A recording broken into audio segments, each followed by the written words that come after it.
How to delete comments on BeReal. Hello guys, in today's video I'm going to show you how to delete comments on BeReal. First open BeReal and then just click on your BeReal here, and that's it.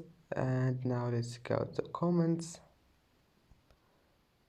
Let's type here, and now if you want to delete it, just hold on it and then click delete, and hold again and click delete, and that's it. That's how to delete any comments.